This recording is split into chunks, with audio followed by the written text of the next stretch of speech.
So those are the slabs that are going to become the top of a coffee table. So let's start doing a little bit of work to them.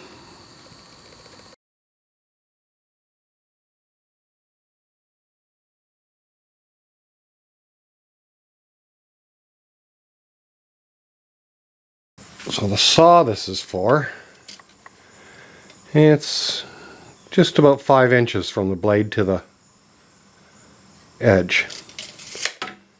So I'm switching over to the dado stack. I just wanted to show that the carbide cutters are a little bit wider than the blades are, the blade plates. So I always try to get that cutter in the blank spot there, just before the tooth. And of course I'm using 2 of them, so I try to put them 90 degrees apart from each other. And that one's also in the gap ahead of the tooth. So I've set my fence about 5 1/8. And I got the depth at about 1/4 inch. None of these are actually critical dimensions because it all kind of self-corrects at the end of it.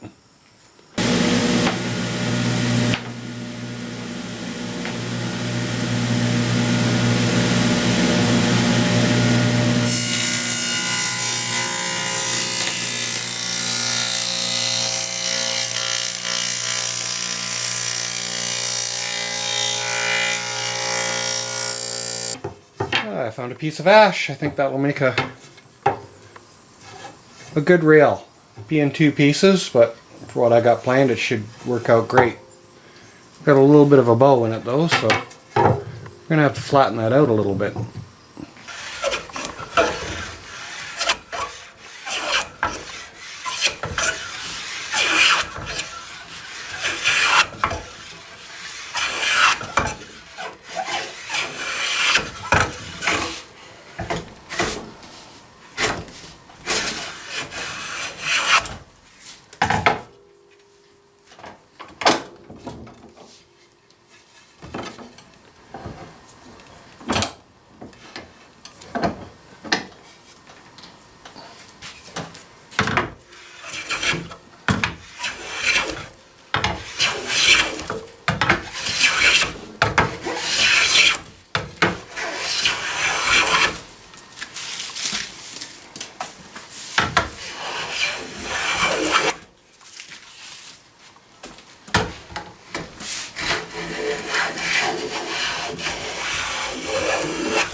So now that we've got a fairly true edge on there,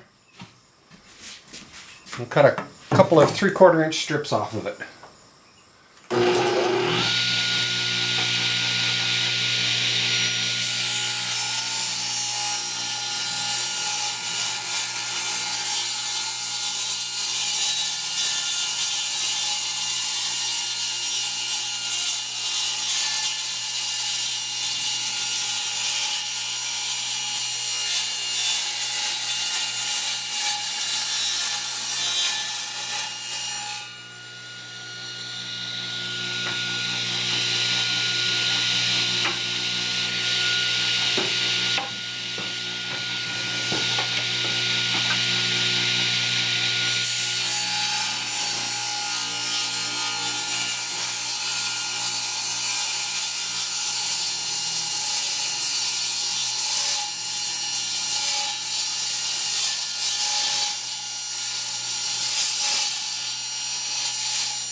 Now we have a nice dado and a couple of pieces of ash that don't quite fit in there.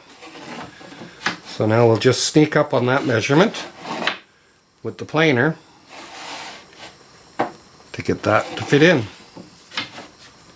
So a bunch of repetitive cuts and testing and fitting, and that's how it self-corrects.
And that will give me a nice referenced edge because of the dado. And I don't think it's going to get any straighter than that. I'll just square up one of the ends on each of them.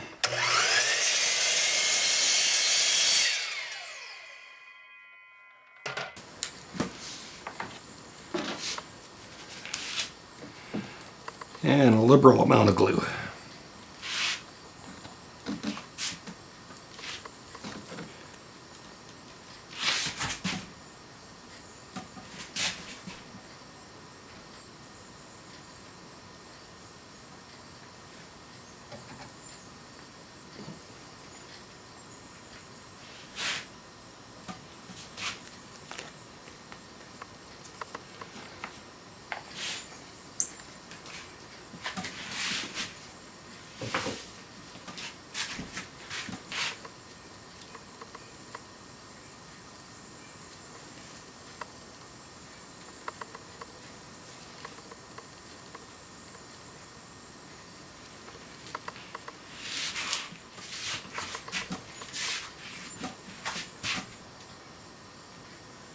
It might be too liberal.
And a bunch of weight. Seeing as I don't have a lot of clamps.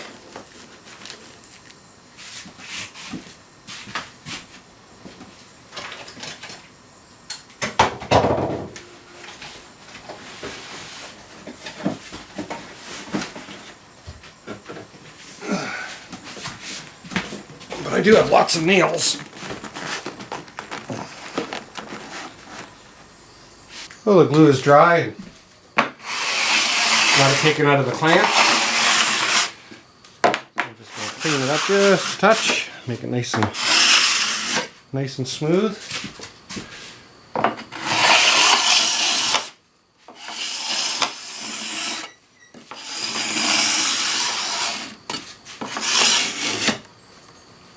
Let's get that angle nice and even.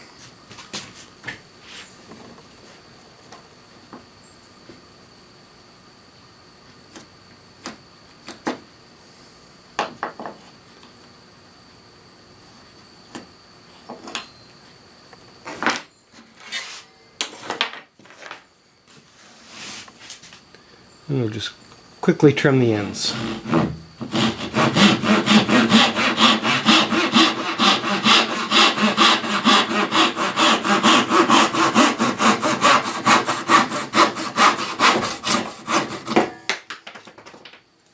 So now we have a piece of wood and a dado that is as straight as the table saw can make it.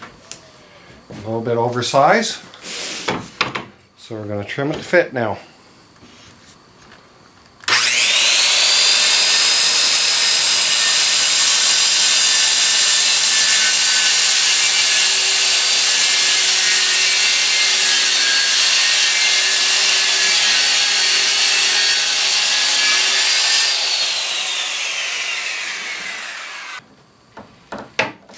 But I figure that you always don't get a choice of which way you want to get at something.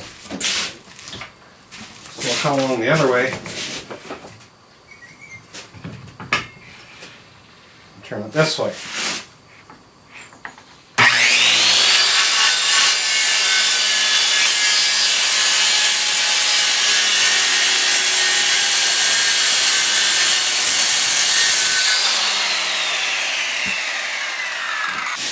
And seeing as this is going to be in our hand a lot, we'll just take off some of the really sharp corners that are going to bug us.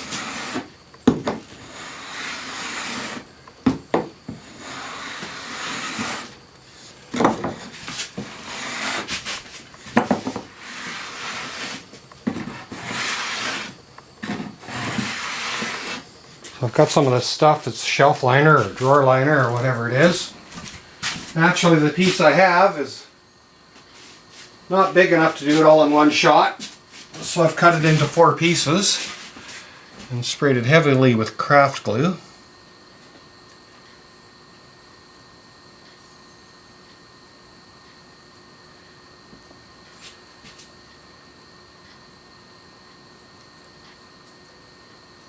And just get that stuck on the edges.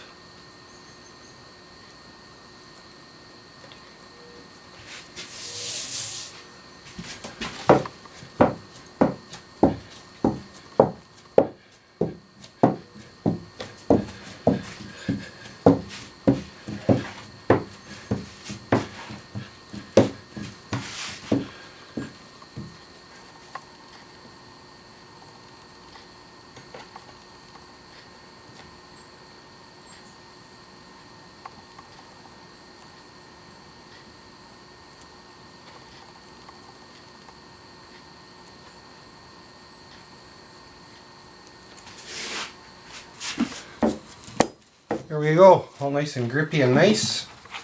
It sticks there pretty good.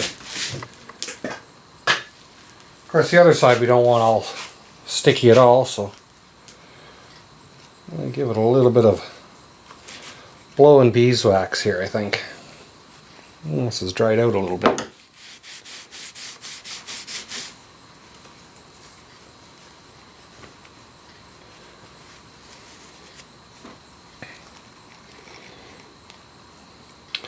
I'm going to have to heat this up and get it reconstituted. There we go.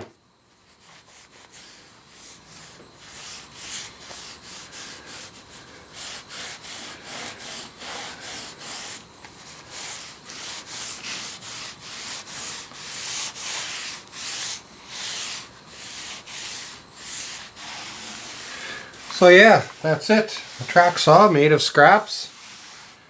And it should be as accurate as a table saw.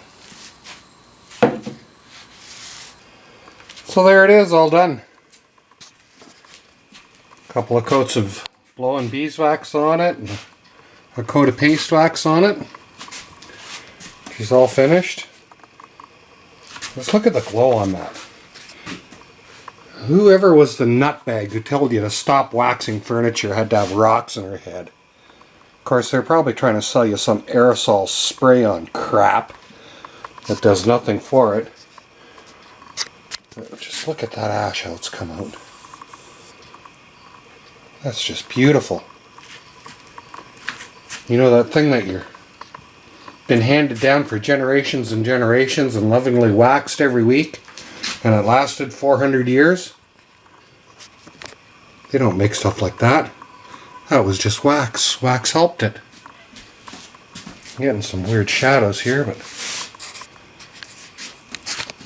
pretty fancy track saw. And it's got the grippy stuff on the bottom.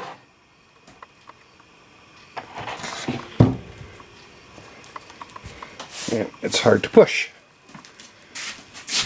So, we're ready for some sawing. That's just cheap old exterior plywood with wax on it. Can you believe that? How nice that came out. Anyways, project done. Now we can cut some slabs.